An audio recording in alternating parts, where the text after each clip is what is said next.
wabarakatuh. Perkenalkan, saya Rania Muspa dari kelas MPIC. Di sini akan menyampaikan hasil makalah saya yang berjudul Konsep Dasar Pendudukan Islam. Baiklah, di sini langsung saja kita masuki yang pertama, yaitu pengertian pendidikan Islam secara etimologi. Yang pertama ada al-tarbiyah. Istilah ini diambil dari kata robba yarbu tarbiyah yang berarti tumbuh dan berkembang. Menurut Abdurrahman Al-Nahlawi, kata al-tarbiyah dari segi bahasa berasal dari 3 kata, yaitu yang pertama kata robba yarbu yang berarti bertambah, bertumbuh, seperti yang terdapat dalam Al-Quran surah Al-Rum ayat 39. Yang kedua, di sini ada rabbiya yarbah yang berarti menjadi besar ketiga, dan kata robbu yurabiyah berarti di sini memperbaiki, menguasai urusan, menuntun, menjaga. Oke, kita masuk yang kedua. Kedua ada al-ta'lim. Al-ta'lim ini diambil dari kata allama yu'alimu ta'ilimi, diartikan sebagai pengajaran. Menurut Abdul Fattah Jalal, proses taklim justru lebih universal dibandingkan proses al-tarbiyah.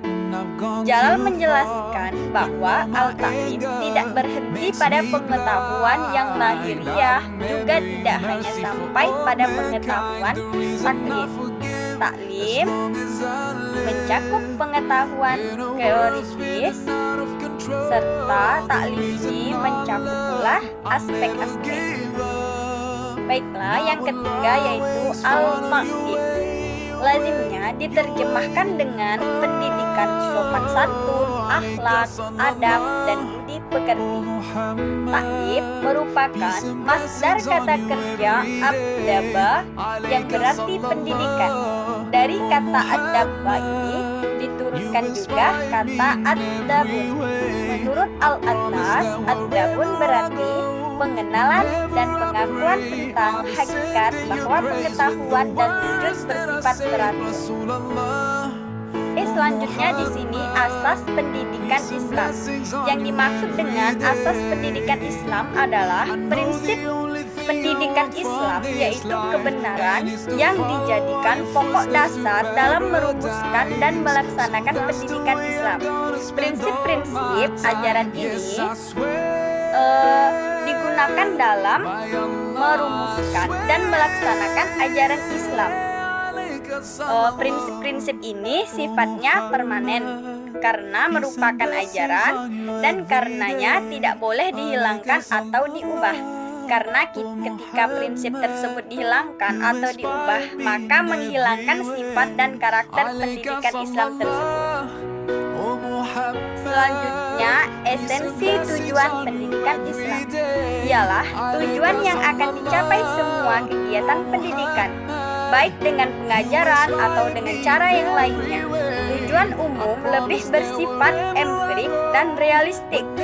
Tujuan umum berfungsi sebagai arah yang taraf pencapaiannya dapat diukur karena menyangkut perubahan sikap, perilaku, dan kepribadian peserta didik. An-Nahlawi menunjukkan 4 umuman dalam pendidikan Islam. Oke, selanjutnya ada rumusan International World Conference on Muslim Education tentang pendidikan Islam.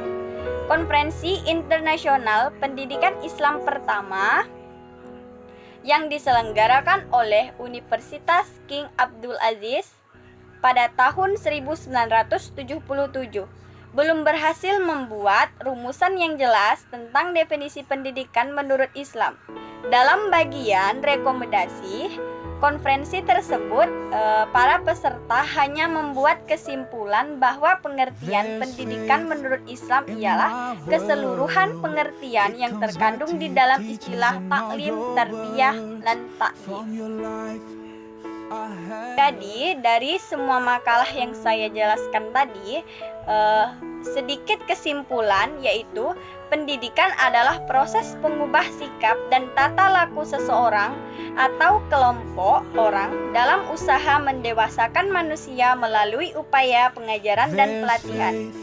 Dalam konteks keislaman, pendidikan dapat disandarkan pada kata tarbiyah, taklim, dan ta'dib. Baiklah, itu saja yang dapat saya sampaikan. Oke, itulah tadi hasil makalah dari saya, Rania Muspa. Saya akhiri dengan billahi wa taufiq wa hidayah. Wassalamualaikum